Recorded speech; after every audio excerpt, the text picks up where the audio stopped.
Hi students, நம்ம இன்னைக்கு கிளாஸில் என்ன பார்க்க போகிறோம்னா யூனிட் நம்பர் 2 ஆப்டிக்ஸ் இந்த சாப்டர் இருக்கக்கூடிய 2 மார்க் கொஸ்டின்ஸ் தான் பார்க்க போகிறோம்.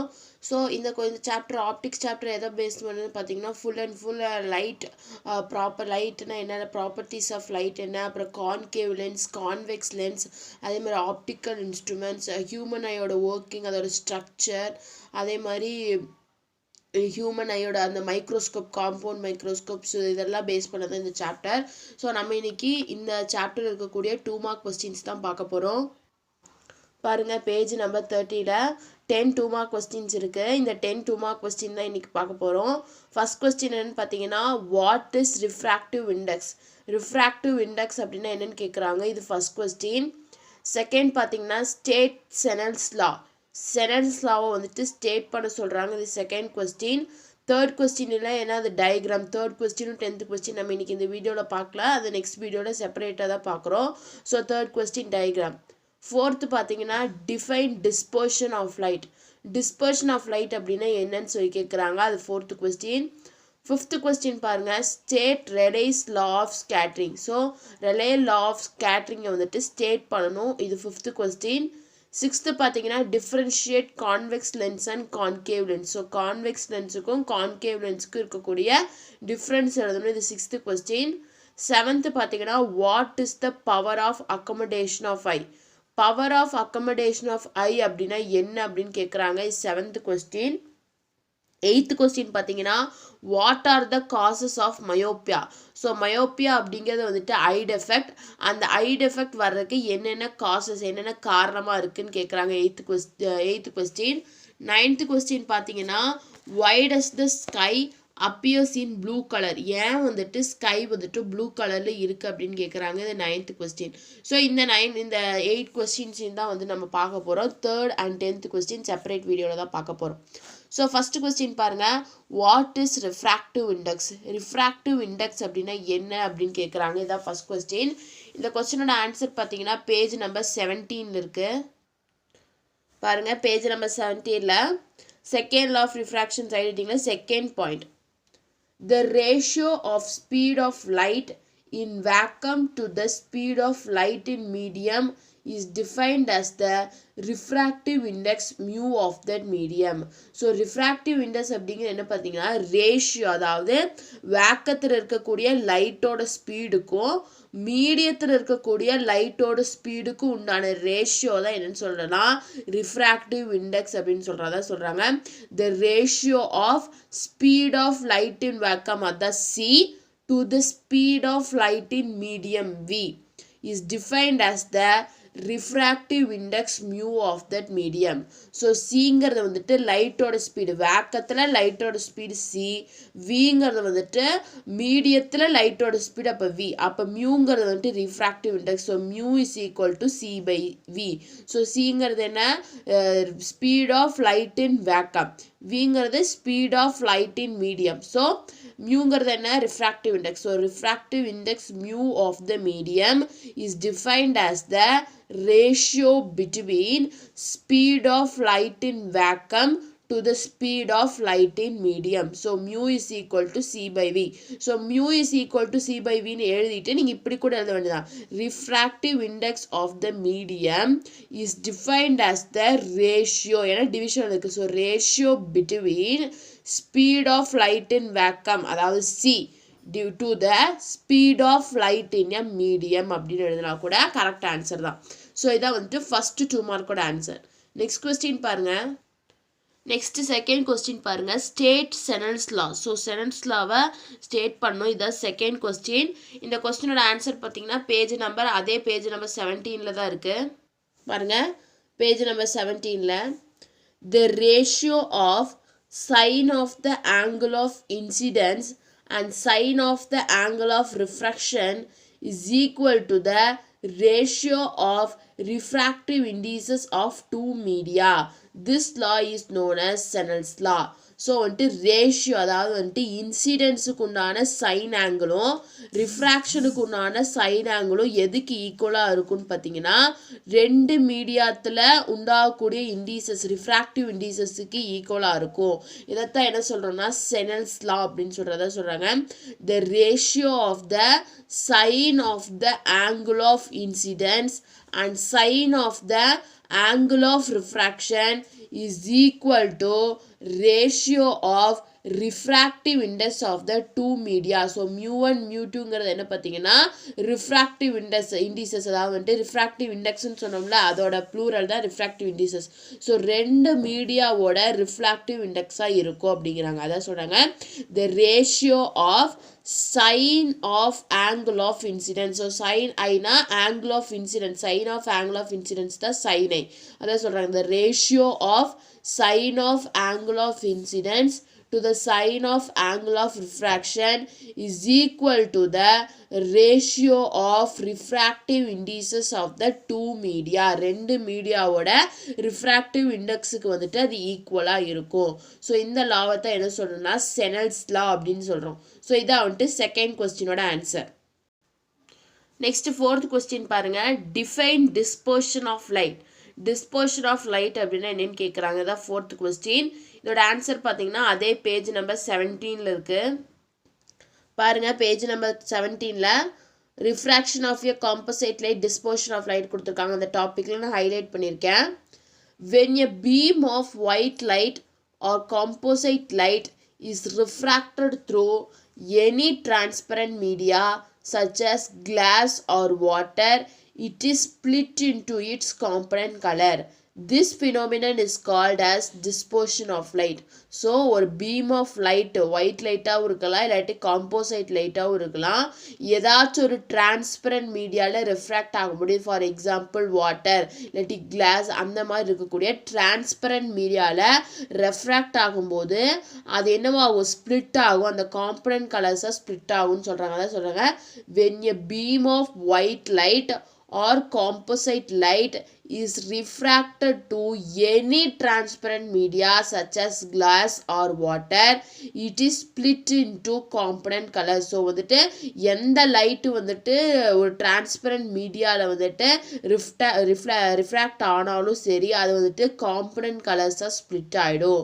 அந்த ஃபினோமினன் தான் என்ன சொல்கிறேன்னா this phenomenon is called as dispersion of light. So அப்படி நடக்கக்கூடிய ஃபினோமினன் தான் வந்துட்டு dispersion of light ன்னு சொல்கிறோம். So when a beam of white light or composite light is refracted through any transparent media such as glass or water, it is split into component colors. This phenomenon is called as dispersion of light. So இந்த phenomenon தான் என்ன சொல்றேன்னா dispersion of light அப்படின்னு சொல்றோம். So இதான் வந்துட்டு next question, அதாவது 4th 2 மார்க்கோட ஆன்சர். நெக்ஸ்ட் கொஸ்டின் பாருங்க, 5th கொஸ்டின். State Rayleigh's law of scattering. So Rayleigh law of scattering வந்துட்டு என்ன சொல்கிறாரு அப்படின்னு எழுதணும். இதான் வந்துட்டு 5th கொஸ்டின். இதோட ஆன்சர் பார்த்தீங்கன்னா பேஜ் நம்பர் 18ல் இருக்குது பாருங்கள். பேஜ் நம்பர் 18ல் Rayleigh law of Rayleigh scattering லான்னு இருக்குது பாருங்கள். நான் ஹைலைட் பண்ணியிருக்கேன், இது மட்டும் தான் எழுதணும். Rayleigh scatterings law states that the amount of scattering light is inversely proportional to the 4th power of wavelength. So amount of scattering light S is directly proportional to 1 by lambda to the power 4. So இந்த relay scattering law என்ன சொல்லுதுன்னு பார்த்தீங்கன்னா the amount of scattering light எவ்வளோ light வந்துட்டு scatter ஆகுதோ அந்த amount வந்துட்டு எதுக்கு இன்வர்ஸாக இருக்குன்னு பார்த்தீங்கன்னா வேவ்லென்த்தோட 4th பவருக்கு இன்வர்ஸாக இருக்கும். அதான் சொல்கிறாங்க relay scattering law states that the amount of scattering of light is inversely proportional to the 4th power of its wavelength. அதோட wavelengthக்கு 4th பவருக்கு அது வந்துட்டு ப்ரொபோர்ஷனலாக இருக்கும்.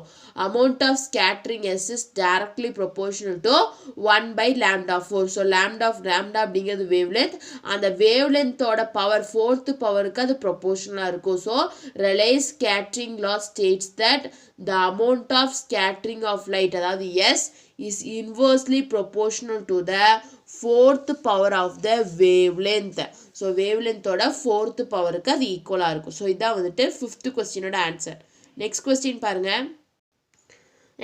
பாருங்க sixth question differentiate convex lens and concave lens. So convex லென்ஸுக்கும் concave லென்ஸுக்கும் இருக்கக்கூடிய difference எழுதணும். இதுதான் வந்துட்டு சிக்ஸ்த் கொஸ்டின். இந்த கொஸ்டினோட ஆன்சர் எங்கே இருக்குன்னு பார்த்தீங்கன்னா பேஜ் நம்பர் 23 இருக்கு. பாருங்க பேஜ் நம்பர் 23ல பாக்ஸ் கொடுத்துருக்காங்க differences between convex lens and concave lens. First convex lens. A convex lens is thicker in the middle than at edges. So convex லென்ஸ்னால் அப்படியே பள்ள மாதிரி இருக்கும், அதான் இப்படி மேடு மாதிரி இருக்கும், அதான் வந்துட்டு convex lens. So convex lens எப்படி இருக்குன்னா மிடில் வந்துட்டு ரொம்ப திக்கராக இருக்கும். எட்ஜஸ் கூட கம்பேர் பண்ணும்போது மிடில் வந்துட்டு ரொம்ப திக்கராக இருக்கும், அதான் சொல்கிறாங்க எ convex lens is thicker in the middle than at edges. Next concave lens பாருங்கள். A concave lens is thinner in the middle than edges. So வந்துட்டு கான்வெக்ஸ் லென்ஸ் வந்துட்டு மிடில் வந்துட்டு ரொம்ப திக்காக இருக்கும். ஆனால் கான்வெக்ஸ் லென்ஸ் எப்படி இருக்குன்னா மிடில் வந்துட்டு தின்னாக இருக்கும், எட்ஜஸில் வந்துட்டு கொஞ்சம் திக்காக இருக்கும். நெக்ஸ்ட் பாருங்கள் it is a converging lens. இது என்ன லென்ஸு? Converging lens. இது என்ன லென்ஸுன்னு பார்த்தீங்கன்னா it is a diverging lens. It produces most real images. So convex lens எப்பவுமே ரியல் இமேஜஸ் தான் வந்துட்டு ப்ரொடியூஸ் பண்ணும், மோஸ்ட்டாக ரியல் இமேஜஸ் தான் ப்ரொடியூஸ் பண்ணும். கான்கேவ் லென்ஸ் பாருங்கள் it produces virtual images. So இது வந்துட்டு விர்ச்சுவல் அதாவது இமேஜினரி இமேஜஸை வந்துட்டு ப்ரொடியூஸ் பண்ணும். It is used to treat hypermetropia. So height effect ஹைப்பர்மெட்ரோபியாவை treatment cure பண்ணுறதுக்கு இந்த கான்வெக்ஸ் லென்ஸை நம்ம யூஸ் பண்ணுறோம். கான்கேவ் லென்ஸ் இதுக்கு யூஸ் பண்ணுறேன்னா it is used to treat myopia ஐட் எஃபெக்டை வந்துட்டு க்யூர் பண்ணுறதுக்காக கான்கேவ் லென்ஸை யூஸ் பண்ணுறோம். So difference between convex lens and concave lens பார்க்கும்போது first one is a convex lens is thicker in the middle than at edges. A concave lens is thinner in the middle than at edges. It is a converging lens, it is a diverging lens. It produces real images, it produces virtual images. It is used to treat hypermetropia, it is used to treat myopia. So differences between convex and concave lens in கேட்கும்போது இந்த 4 difference எழுதணும். So இதான் வந்துட்டு next கொஸ்டினோட answer. Next question பாருங்க. Next question number 7 பாருங்க. What is power of accommodation of eye? So power of accommodation of eye அப்படின்னா என்ன அப்படின்னு கேட்குறாங்க. இதுதான் 7th கொஸ்டின். இந்த 7th கொஸ்டினோட ஆன்சர் பார்த்தீங்கன்னா பேஜ் நம்பர் 24 இருக்குது. பாருங்கள் பேஜ் நம்பர் 24ல the ability of the eye lens to focus nearby as well as distant objects is called power of accommodation of eye. So power of accommodation of eye அப்படின்னு என்னென்னு பார்த்தீங்கன்னா நம்ம ஐலென்ஸோட ability. So ஐலென்ஸை எந்த எபிலிட்டின்னு பார்த்தீங்கன்னா பக்கத்தில் இருக்கக்கூடிய ஆப்ஜெக்ட்ஸையும் தூரத்தில் இருக்கக்கூடிய ஆப்ஜெக்ட்ஸையும் பார்க்கக்கூடிய நம்ம ஐலென்ஸோட எபிலிட்டி தான் என்ன சொல்கிறோன்னா பவர் ஆஃப் அக்கமடேஷன் ஆஃப் ஐன்னு சொல்கிறாங்க. The ability of the eye lens to focus nearby and as well as distant objects is called power of accommodation of eye. பக்கத்தில் இருக்கக்கூடிய ஆப்ஜெக்ட்ஸ் அண்ட் தூரத்தில் இருக்கக்கூடிய ஆப்ஜெக்ட்ஸ் ரெண்டு ஆப்ஜெக்ட்ஸையும் பார்க்கறதுக்கு நம்ம ஐலென்ஸோட எபிலிட்டியை தான் என்னன்னு சொல்கிறோம்னா power of accommodation of eye அப்படின்னு சொல்கிறோம். ஸோ இதான் நெக்ஸ்ட் கொஸ்டினோட ஆன்சர். நெக்ஸ்ட் கொஸ்டின் பாருங்க. நெக்ஸ்ட் 8th கொஸ்டின் பாருங்க. What are the causes of myopia? மயோப்பியாவுக்கு என்னென்ன காசஸ்னால இந்த மயோப்பியா வருதுன்னு கேட்குறாங்க. ஸோ இதோட ஆன்சர் பார்த்தீங்கன்னா பேஜ் நம்பர் 25ல் இருக்குது. பாருங்கள் பேஜ் நம்பர் 25ல் மயோப்பியா ஃபஸ்ட்டு பாயிண்ட் என்னென்னா இது எழுதுறோம். எதனால் வருது? Myopia is caused due to the focal length of eye lens is reduced or distance between the eye lens and retina increases. ஏன் வருதுன்னா ஐலென்ஸோட ஃபோக்கல் லென்த்து வந்துட்டு ரெடியூஸ் ஆகிருக்கும், இல்லாட்டி ஐலென்ஸுக்கும் ரெட்டினாக்கும் நடுவில் இருக்கக்கூடிய டிஸ்டன்ஸ் வந்துட்டு இன்க்ரீஸ் ஆகிருக்கும். ஸோ இதனால தான் வந்துட்டு மயோப்பியா டெஃபெக்ட் வருது. So myopia is caused because of the focal lens of the eye lens is reduced or the distance between eyelens and retina increases.